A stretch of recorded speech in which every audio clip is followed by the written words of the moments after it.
Commander, kindly give the tikas pahinga.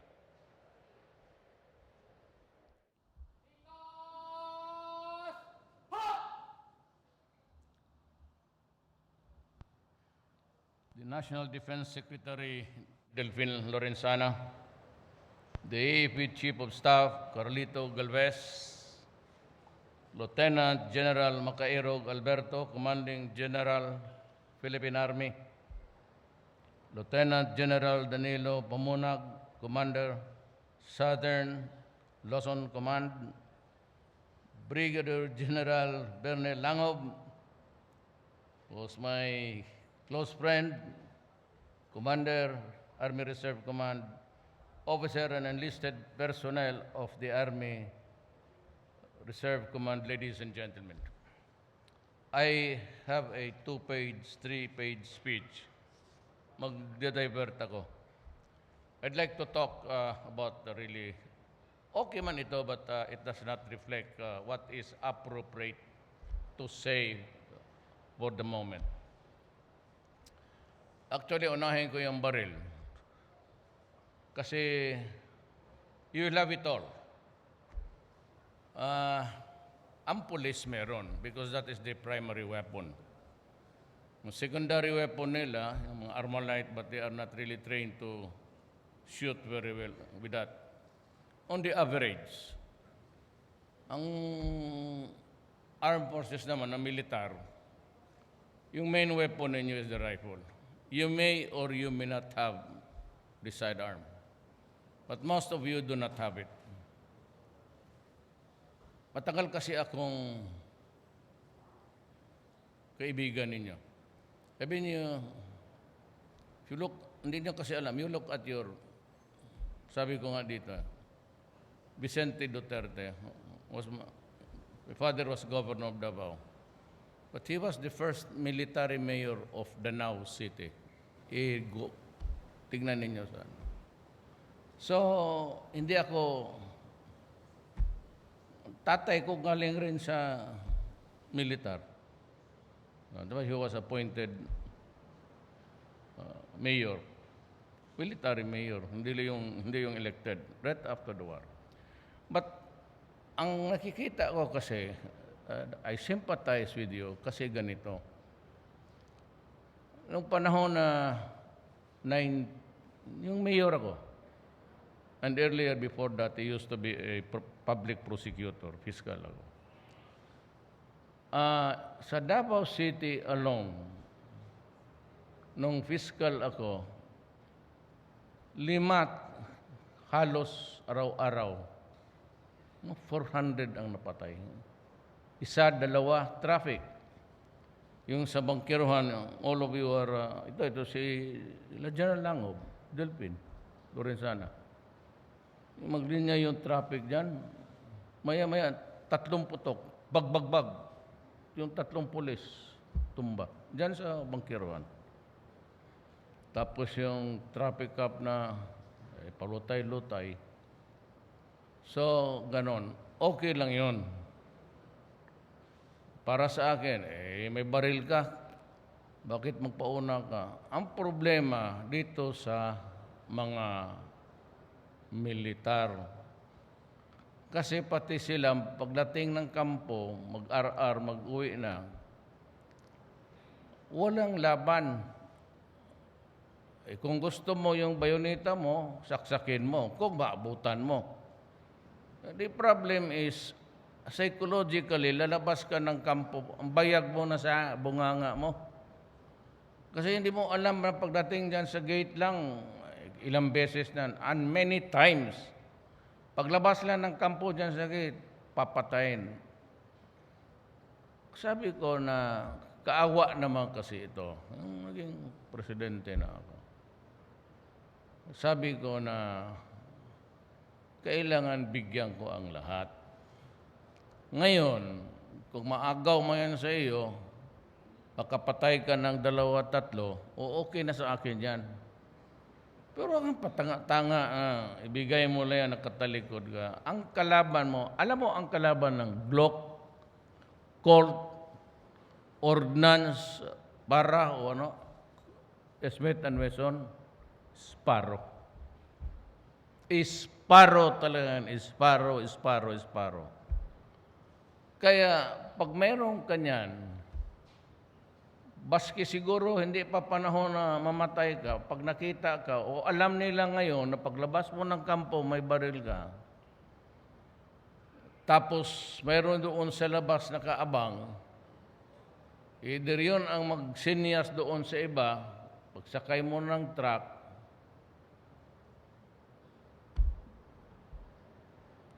malaala ko tuloy itong pulis. Truck, wag kang mag-upo dyan sa front seat. Makipag-chismisan ka ng driver, patay ka talaga. Those of you who are assigned in the mountain, work it out na kung maglabas kayo sa kampo, may kagrupo ka, at least 3. Bantayan. Ikaw, magbantayan kayong 3. How you arrange it, a triangle, Indio na yan. Pero may at least wag yang isa ngayong araw na ito mag-RR, do not do that. Because may natural kalaban tayo. Terorista, sabagay, in PA, terorista na yan. Kukunin talaga ninyo. Pero gusto ko rin na pag panahon na ninyo, kung panahon na, bakuha man yan, hiritan ninyo ng gusto. Pag may nagpunta dyan, ganito lang yan eh. Kapukunan mo ng picture. Sabihin mo lang, address, what is yun? Tukunan mo ng picture doon, pasa mo sa akin. Tapos makita mo man yung senaryo dyan, may mga tao na tama sa po. 1 hour before, hingi ka na ng another picture. Pag nandyan pa yung 3 na yan, bantay ka na. Either puntahan mo, kunin yung Armalite mo, labasan mo sa kampo, putang ina mo, kanina ka pa. Barilin mo, brrrr. Sir, bindor mo lang kami, sir. Nakintay lang kami sa aming kita. Ganon. Ay, balik ka sa kampo. Sir, sabi kay Duterte, mali yung turo niya. Ay, di. Pag-usapan na lang natin. Pero pagpatanga-tanga kayo. Alam mo bakit ganito? I do not want to, this is not an insult against the police. Wala akong tinutukoy na tao. Pero ganito yung mga, I think, it's really a very stupid regulation. Kaya hindi lang ako magkasalita noon, pero as mayor, nagyaw-yaw talaga ako. Sabi ko, putang ina yung alam mo ganito, meron akong mga pulis, kagaya rin nila, dyan Langob, doon na yan sila na-assign. Yung bandaro doon. Alam mo, dumating itong order na ang pulis hindi makadala ng baril unless in uniform.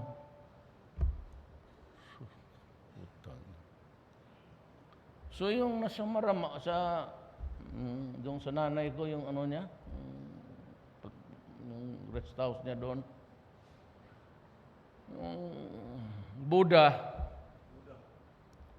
Bukidnon Davao, the boundary, Buddha, Bukidnon Davao. Ang pulis ngayon, pati may dalawang pulisuman o isa. Yung pulisuman, iniwan niya doon sa locker, sa bukid. Isa pa yan. Ba't mo iiwan doon? Alam mo, maubira ng NPN, i-ransack lahat yan. Ang pulis ngayon nag-uniforme. Tapos doon pa umupo sa likod ng driver. Ngayon, may sumakay, binaril lang sa ulo yung pulis, kinuha yung bereta na service, binaril uli sa ulo. Sabay ko, ano ang nangyari? Kasi I was, I was in the city. Pumuputok yung ano. Sabi ko, ano na naman to? Sabi ko, sir, namatay. O bakit? Sir, nabaril. Saan? Doon sa Marahan. Sa nanay ko. Marahan. Sabi niya, kasi nagkuha yung baril. Bakit? Sabi ko, paano? Sir, naka-expose kasi sir kasi may regulasyon ang pulis na hindi makadala ng baril kung hindi naka-uniforme. Ayaw ko naman basta ako doon sa pagdating ko doon na yung biyuda, yung mayor. Sabi ko, sige. So, ang problema. Tapos, nag-issue ako ng statement. Yung parang masakit na masakit na salita na insulto ba? Sabi ko ito, sinong general nito naka-imbento nitong tanginang regulasyon na ito? Noon, kinukuha ako DILG. Kasi ayaw ko. Kasi sabi ko, kunin ko yung DILG, palinisan kita I will assign to the latrine duty. Hindi napaka. Kasi ang pulis, o baski ako, civilian, pag may gulo, magsabi yan, may dyan, ikaw pulis, alam nila. Tapos may nagsaksakan dyan. Sabihin ng pulis, pasensya na kasi ang baril ko, iniwan ko sa krame kasi do not do that ever again.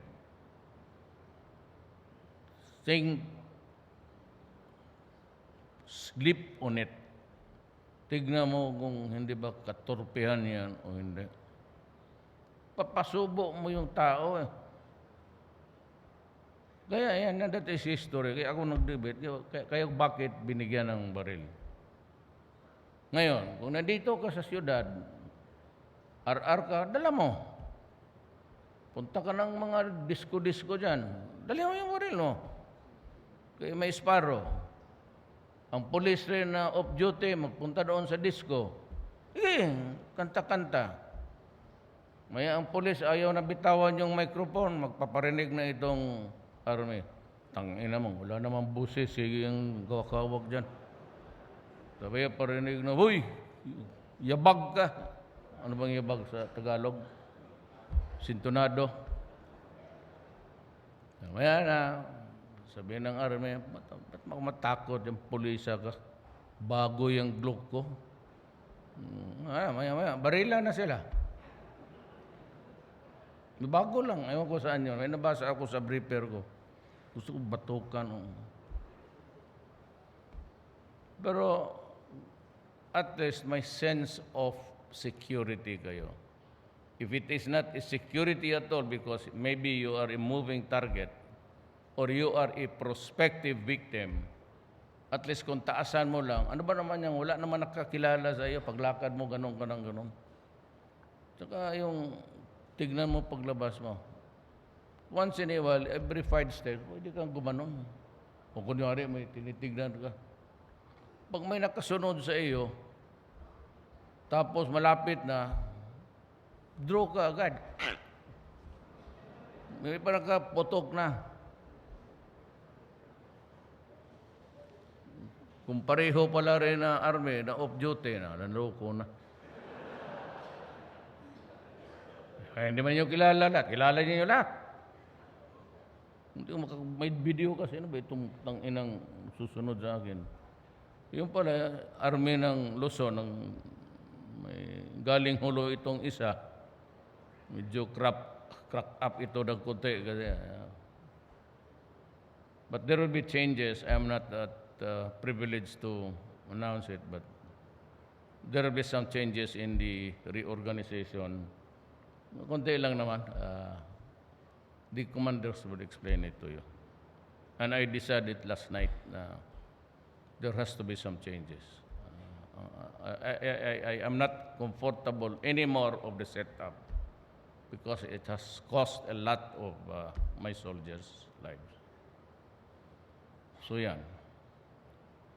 Pangalawa, ano ang problema natin? Galing ako dito kasi gusto ko rin ibalik ang ROTC. Alam mo, one single hazing incident, mamatay. Itong Congress, ni-repeal kaagad yung mandatory military training. Lahat ng bayan sa buong mundo, lalo na Israel, magti-training ka talaga. Kasi we are not the only generation who will be soldiers. Ang mga anak natin, kung hindi mo gawin, walang alam kung magkaupakan, hindi ka marunong magkasan ng baril, what will happen? Ang nangyari nito, sinasabi ni Pangilinan, kaibigan ko si Pangilinan, may utang na loob ako sa kanya kasi yung si Mayor Inday, birthday niyan, 2nd year pa. Alam mo, the only daughter noon. Sabi ko, Day, anong gusto mong birthday? Sabi niya, gusto ko pa magpunta si Sharon Cuneta, magkain kami, tapos magkantahan kami. So, ako naman anak, kayo may anak kayo. Sabi, tinawagan ko si Pangilinan. Pumayag siya. For all I care, he can become the President of the Republic of the Philippines. Wala akong personal sa iyo. Kaya kung may personal ako sa iyo, sa totoo lang, matagal na kitang sinuntok. Sarap, totoo. Wala man yan. Suntukin mo lang yan, mag-iyak. Bunutan mo pa ng barat, tangina ka. Ganito wala akong sir. Pero ganito, noon kasi, ako piskal abogado. Below 9, wala talagang kasalanan ng tao. Alam mo yan. Above 9, below 12, tignan mo kung may mali siya. Kung magnakaw ang bata ng damit, maski ako noong piskal, ako talagang i-dismiss ko. Ako na ang magbayad. Ito, para wala ng pagkain. Pero kung ang bata, punta doon, akyat ng bahay, mambuso, mang-rape, o maggalawin yung mga babae, bata rin.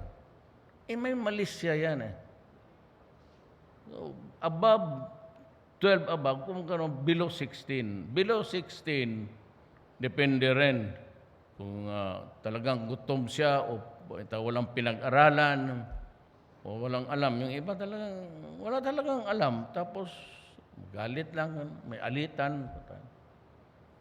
Alam mo, in tawag niyan, indeterminate sentence. Wala ang determinasyon kasi i-balance-balance mo. Here comes Pangilinan, 3 generations now.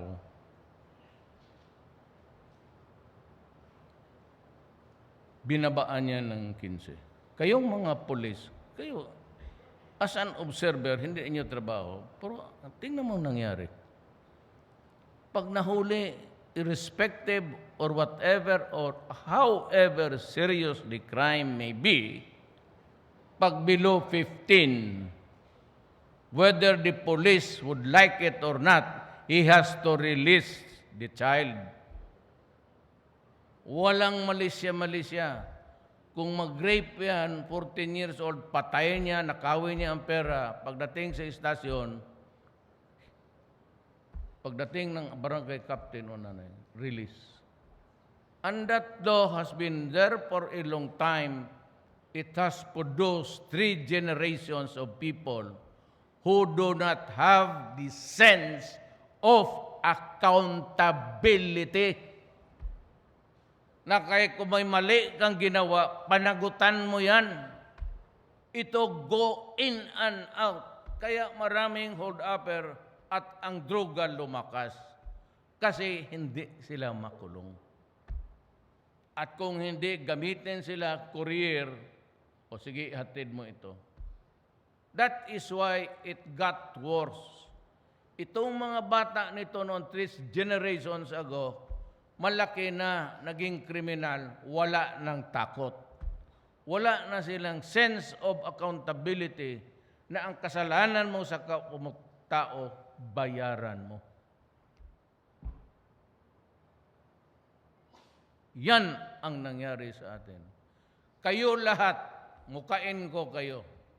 Di ba? Yan ang totoo.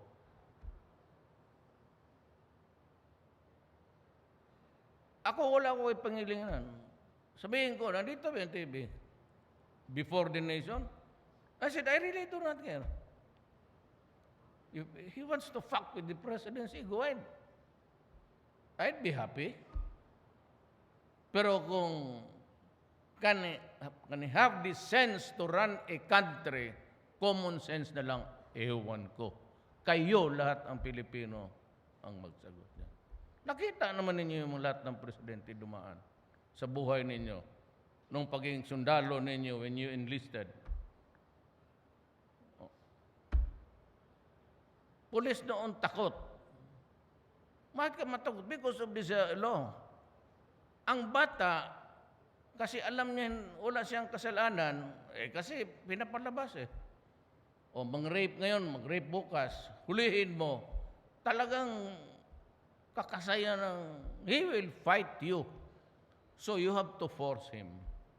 Pag nasugatan dito, oh my gosh, pagdating ng human rights, yung mga NGO, wala, dapat yan. So, ang pulis noon, magsabi, Padre, hayaan mo, puta. Basta ako, wag mo lang ako lang, ako dito sa istasyon. Madala ko lang yung sweldo ko. Okay na ako, bahala kayo, magkakaso. Kasi, dalhin doon sa ospital, papakuha ng medical certificate. Tapos may sugat o may hematoma, trauma. Kinabukasan, mag-file ng kaso. The only leverage, patandaan na ito abogado ako, fiscal ako. From whereof I speak, totoo ito lahat. Magtanong kayo ba si sinong fiscal?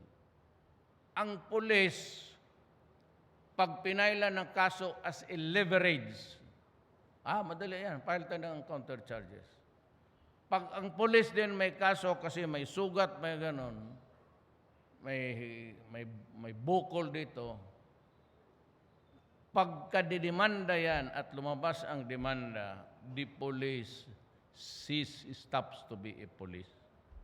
He is suspended. Ang pagkain niya dyan sa mesa, ang pamasahe ng bata, ang maintenance ng asawa niya, kung may sakit, yun na. Pagkalitsi-litsi na ang buhay. Kung ikaw ang pulis, tanginan niya. Magtrabaho ako, ganun ang o sige, hindi magtrabaho. Anong magandang negosyo? Droga? Sali na lang tayo. Bakit si mayor lang ang gumagana dito, tayo hindi? Itong mga mayor na ito, nag-warning ako. Minsan, ayaw ng pulis. Nandiyan kayo sa droga, mga barangay captain. O na pinapatay ninyo, gaya ng Osame, Espinosa, tiyaw papayag. Kinig kayo, kulong ninyo ako. Okay, go ahead. Hindi ako papayag, mintras ako ang presidente. Putang ina, gobyerno Antigas, hindi ako papayag ng droga, pati mga hold-upper, kidnapper, ang mauna. Hihiritan ko talaga kayo. Letse kayong lahat. Say, do not fuck with me. Hindi ako sanay ng gano'n. Hindi ako papayag. You destroy my country, I'll kill you. So, you destroy the young people of this country, I'll kill you. Yan lang ang kasimple. Ayaw niyong maniwala, o di sige. Yan lang. Wala na tayong pag-usapan. Sabi ko, wag, nakakasira ng bayan yan. Imagine, ayaw maniwala ng 3 million noong kay Santiago. So sabi ni Bato, Sir, ang akin 1.6 million. Fuck you. 1.6 of my countrymen are reduced to slavery, to a chemical called shabu, and they are useless forever. And they are not only useless as decent persons, but they commit crimes. Mga babae dyan na mag-isa, mag-uwi, magkatok, hindi mabuksan, tatabihan lang ng 3 kunin, tapos waldasin ang katawan, tapos sunugin ba?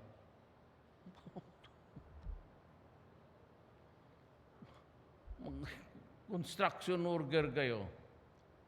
Alam mo, lahat na, pati yung pedicab driver, kayo magsakay niya, mga tulilik yan, bakit bunggo ka niya. Lahat pati yung, tingnan mo, magpasyal kayo, total may baril naman kayo, magpasyal kayo ng, dalawa lang kayo, magpasyal kayo dyan, DB Boulevard. Pati yung likod ng Pasay, tignan mo, pati yung mga matatanda. Yung mga matatanda na wala nang ginagawa, naghihintay na lang ng... Tapos sabihin mo na human rights, wag mo akong, hindi ko kayang tanggapin yan. Either sumunod kayo sa gobyerno, o pag nandiyan kayo sa droga, lalo from drugs, may hold up, may rape, lahat na. Pag lahat na problema na ang bayan, kung may NPA pa ako na walang, I will not talk to season. Sabi ni Agkawili, hindi sila dito dating kasi hulihin sila. Hindi ko kayo hulihin. Mag-usap kayo ni Belio pati ni Duresa. But I will not talk to you. Kung may maganda kayong proposal, at tawagin ko si Lorenzana pati si Galvez, okay ito sa inyo. Wala tayo talo dito. O sige. Tawagin ko, punta ako kay Speaker. Okay sa inyo? Punta ako Senate President. Hindi lang ako ang tigas dito. Marami tayo. May kanya-kanyang papel O sige, pirmahan ko. Pero not without, hindi ko, ako lang. Do not worry. I will not do that. I will never do it. This is a democracy. We share power, sir, for the benefit and for the good of the country. Remember that. Yang Marcelo, hindi ako mag-declare ng Marcelo. Bakit ako mag-declare ng Marcelo? Pwede makitang hulihin. Pwede nga kitang patayin Kung ayaw mo talagang maghinto, edi ayaw mo? O sige. Ganun lang naman yan. Marcelo Duterte maging diktador. Kaya inuutosan ko kayo ngayon. Pag ako ang nag-overshoot ng 1 oras sa termino ko, hulihin ninyo ako at i-firing squad ninyo ako. But until then, I have to work because I was elected not by the military, not by the police, but by the people. And I am a worker of government together with you, and we serve the Republic of the Philippines. Kaya ang loyalty ninyo dapat sa akin. Flag. You remain loyal to the flag. That is what is democracy is all about. And you. Dito tayo ngayon sa ROTC. Isang patay sa hazing, nasira ang bayan, there has an aberration sa ating sistema. Maraming napatay dyan sa frat. Pero ako mismo, may frat ako sa College of Law. I was hospitalized 3 days. Massive hematoma. Pagkatapos ko yung polo shirt ko nga, hindi ko na matanggal dahil sa pati pantalon. Kaya ako kailangan ng... Pero, look, that simple hazing has resulted in an aberration of our country. Wala na akong deep bench na mahatak kasi ang next Filipino wala nang alam. Kulang ang patriotism. Ang gusto, pasyal, inom, hit-hit. Doon dahil sa nawala ang ROTC. Wala na akong ma-expect na pagkamatay ko, yan si Polong hindi dumaan, si Sibat, kasi voluntary. Kung sa panahon nila, puputok ito, same reasons, same ganun. Sinong makuha nila? Meron ko konti. May iba sa trabaho. May iba papasok for the love of the country. But ilan lang? 110? By the time siguro, they would have been 160 million. Ilan lang ang papasok na ganitong trabaho? Papasok ka, mag-training ka. Lahat, armas, mag-training, survival. Pero pag pumasok ka dyan, alam mo talaga pumasok ka para magpakamatay. Sino ngayon ang may mga taong gano'n? Wala. Ngayon kayo, pagkatapos ninyo, sino? Wala na. So yung lulutang na yung bayan natin, kaya kailangan ibalik ang ROTC. Hindi dahil gusto kong pahirapan ang mga bata, anak natin. Kung hindi, para sa kanila yan. You have a duty to perform to your country when you grow up. It is your duty to defend the identity and the preservation of the Republic. Kaya hindi yan ang naintindihan lahat. Yan, puro man lang atake sa akin na ako. Korupsyon, walang transaction sa akin na involving money. Kaya may aeroplano, may helicopter, o yung train. Ayan sila lahat, matanong mo.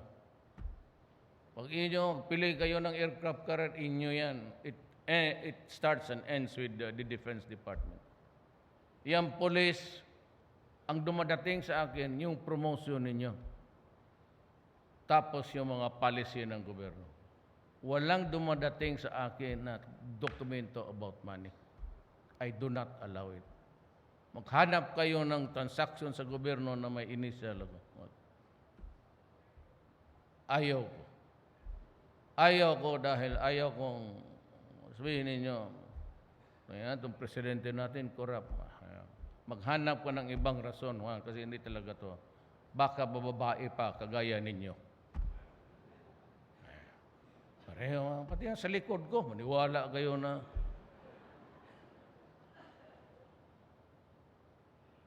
Yan ang totoo. So we need to revive the ROTC. It has to be mandatory. Oo nga, si Inday, si lieutenant sa reserve ninyo. Itong dalawa na itong lalaki ko, pati ako, Kapgo na lang, Kapgo company kami. Baski siguro commanding general sa Kapgo, okay na ako. Total, wala mo kaming ranggo lahat.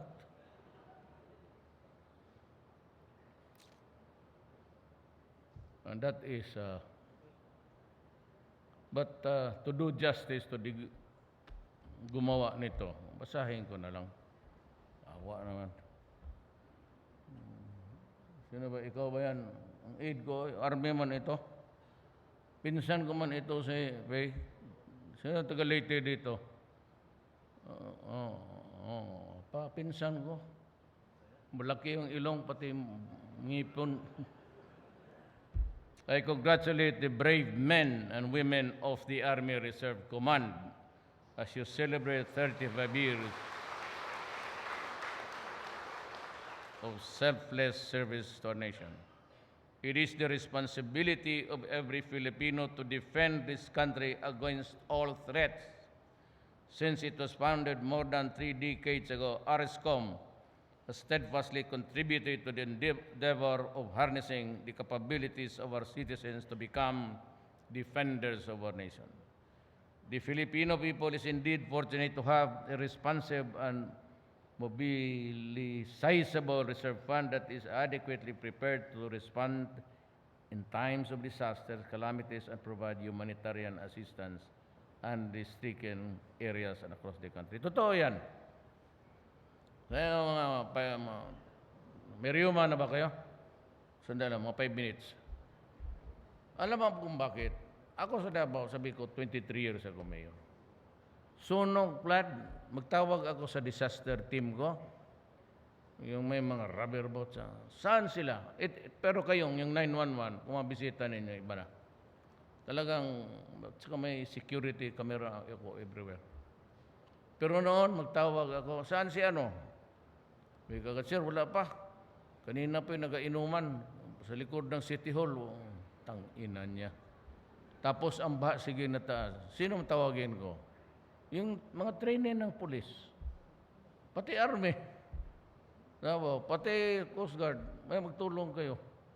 Hindi ako believe. Kaya,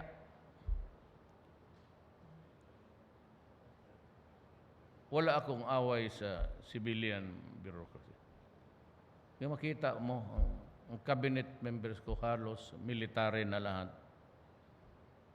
Karamihan sa kanila Ilocano. 2 na lang kaming Bisaya dyan. Kasi ang sundalo natin, sa totoo lang, ang warrior, ang mga Ilocano, mga taga Luzon, pati to damo sang Ilonggo nga. Bang dito, bang rea, way kontra, patay lahat. Ang Ilonggo sa Panay, ibang klase yan. Pero Ilonggo o Ilocano, si Lorenzana, Delvin, pikit man yan. Cotabato. Marami yan sila. Ibang klase ang Ilocano, palaban talaga yan. Ano sabihin mo? Ito na, Ilonggo? Boso baulinte. Tabo sang Ilonggo nga matapang Recently, our response capabilities have been put into action when a 6.5 magnitude earthquake struck Ormoc City in 2017 and when the typhoons Agdon, Josie, Umpong, Rosita hit the country in 2018. Hindi ito sa Ormoc, pero Bohol ang suffered the most. Mahina ang research mo, bantay ko sa akin maya. It was also last year when the Army Reservists of Lanao del Norte Ready Reserve Infantry Battalion and the Misamis Oriental Ready Reserve Infantry Company answered the call of duty and extended support to the AAP during the Marawi siege. This has not only tested ability and readiness of our reserve forces, but also contributed greatly to the liberation and the eventual reconstruction of the city. By the way, I just dismissed yung sa housing na Secretary General for Corruption kaninang hapon. There is still a lot to be done in order for us to achieve lasting peace in our communities. But with your unwavering commitment to duty, I am confident that we can make our nation stronger and more resilient despite the challenges that come our way. Let me assure you that this administration is doing its best to modernize the AAP and equip you with the skills, training, and resources necessary to perform your duties. Let me take this opportunity to ask Congress to expedite the passage of the Reservist Employment Rights Act that is currently pending in both houses of Congress. I likewise encourage Congress to enact a law that will require mandatory ROTC for grades 11 and 12 so we can instill patriotism, love of country among our youth. Ewan ko kung madala ito ng EO. Pag madala ng EO siguro, executive order, baka mapilitan ako. They do not act on it. I said, that this is a constitutional requirement, that you must prepare to defend your country. As we celebrate this milestone in your organization's rich history, I ask the officials and personnel of the ARISCOM to never waver in your commitment to provide crucial support to the AFP whenever and wherever it is needed.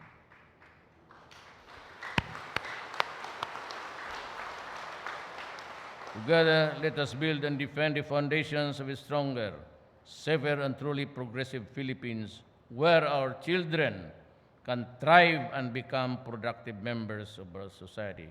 Happy 35th anniversary at mabuhay ang ARISCOM!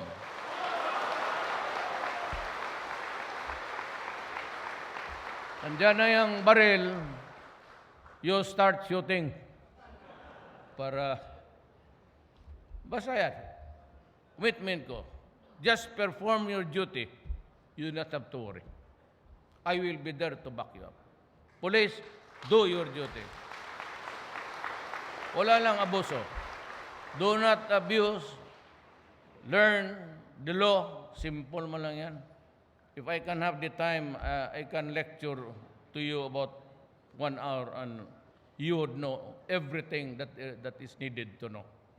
Kaya lang wala ang panahon, but someday, you might want to invite me and pagka one Sunday, mag-attend kayo lahat.